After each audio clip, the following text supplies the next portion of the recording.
to Joe and Di's Allotment channel. We're now in July week 1.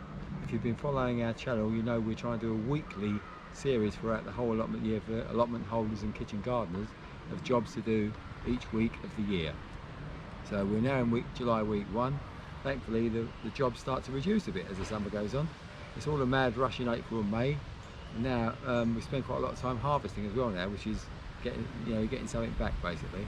So yeah, today we've got a few jobs to do. This week we've got a few jobs to do, and we'll start with those shortly. So where some of the carrot haven't germinated, I'm going to fill in the gaps today with some fresh seed. Hopefully they'll germinate. What I've also done is planted out a lot of our modules today. So straight from the module, if you've seen our channel before, we plant in modules, take the whole chunk out of the module and plant it in the ground. Had a bit of a disaster though. We dropped one of the boxes on the way here and lost quite a few plants unfortunately, but this is what we got left. So yeah, we planted out parsleys. This is coriander, we've got flat leaf parsley, we've got curly leaf parsley,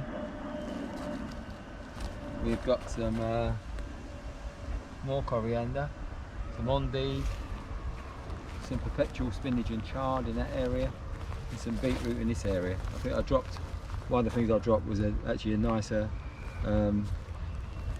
section of beetroots, which were a bit larger.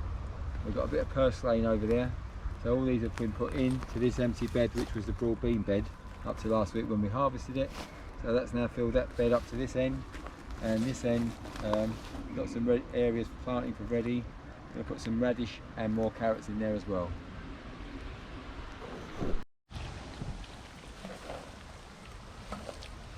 Just pre-watering where the seeds are going to go, because the soil is very dry. So that'll give them a bit of a start.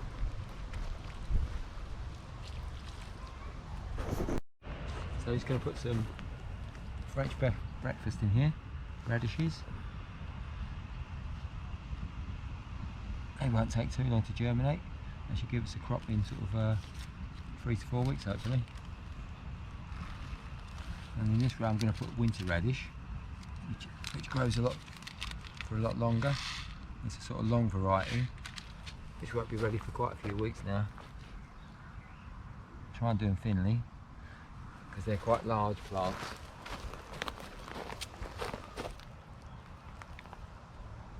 That's it, that's those done. We're going to put 3 small rows of carrots in here. We've got a James Scarlet Intermediate, which is quite a broadish variety of carrot. We've got a Early Nonce 2, which is a good freezer, and we've also got an Autumn King to plant as well. So I'll do those now, plant them thinly, and hopefully we'll get a good crop of carrots this year. So this was the other broad bean bed which we cleared. So I've got this lined up for next week. I'm going to put the winter cabbage in here, some winter cauliflower and some more calabrese. So that'll go into this bed here. And we've got these cows, 3 varieties of cow there, curly cow, Russian cow and black magic cow. And these are basically spares. I'll keep an eye on the ones we've already sown, planted out on the other plot and this plot.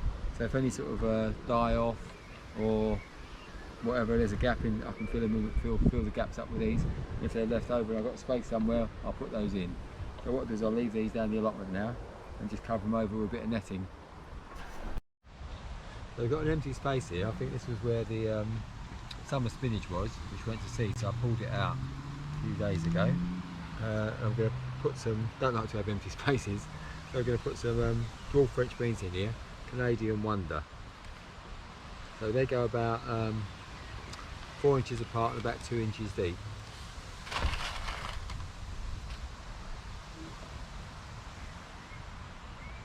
Give me my thumb, about 2 inches deep.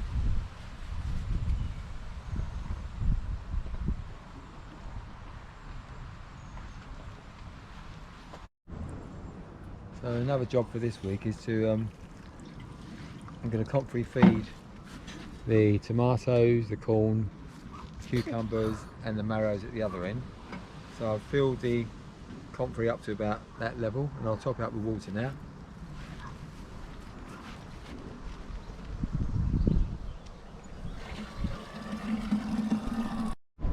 Yeah, so I've got one watering can full. I'm going to do 1, 2, 3, 4 beds. I'm going to feed these 4 beds. I'll start with this one.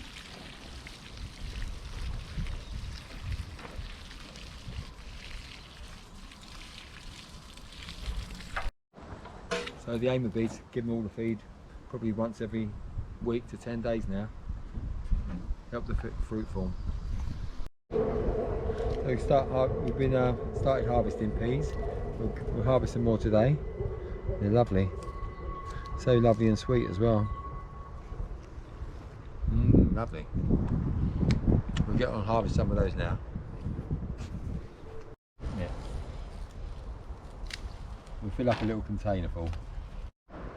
The next thing we'll harvest is a nice bit of oh, that might have been eaten away by something. Wow, look at that. Someone's had a meal of that. I'll take a few more. A couple more, I think. They give us a meal. There's a nice bunch of beetroot there. I'll take that home.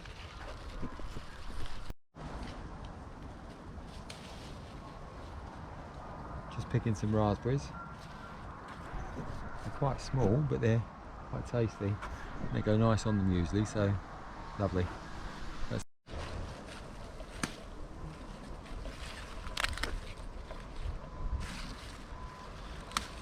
Just take a bit of spinach home as well. I think that one's charred actually. We'll take some endive.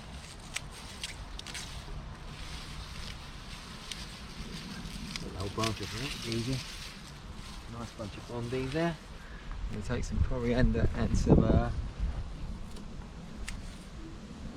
parsley as well. Parsley as well. That's coriander and parsley. So we've got some red onions and shallots as well. Where we've been weeding them, we've actually been pulling them out at the same time. Got some nice garlic. And we're still getting a few sticks of celery. Celery? Rhubarb. Still getting a few sticks of rhubarb as well. If you was watching in earlier weeks, we had an issue with climbing beans not germinating. We thought they germinated, we thought the slugs might have eaten them. But as it happens, I planted some at home just to see what was happening. The Lima Odell Papa, they germinated. It looks like the Coco Bianco was the problem, because only one came through. The other one looks very ill.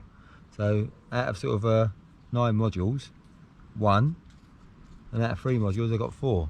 So that was a brand new seed for this year. So not quite sure what the issue is that, but I might email the seed what are they called? Seed company, yeah. I might email the seed company and tell them there was an issue with those.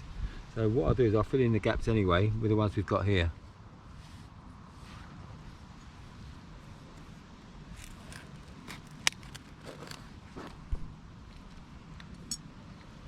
Yeah, root system.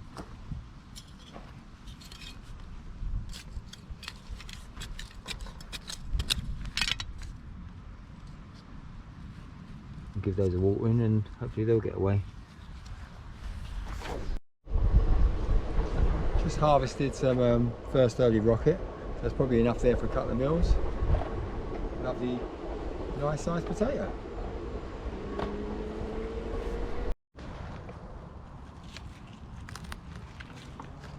Nice courgette.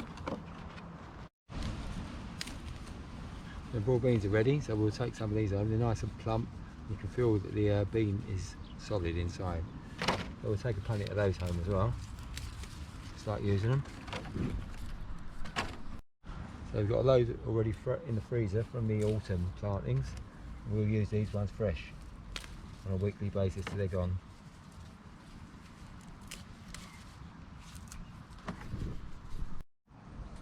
Good harvest of gooseberries. They're starting to soften up now.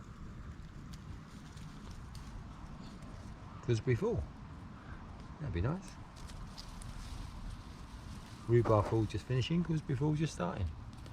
Good timing. A nice little palette of red and green gooseberries.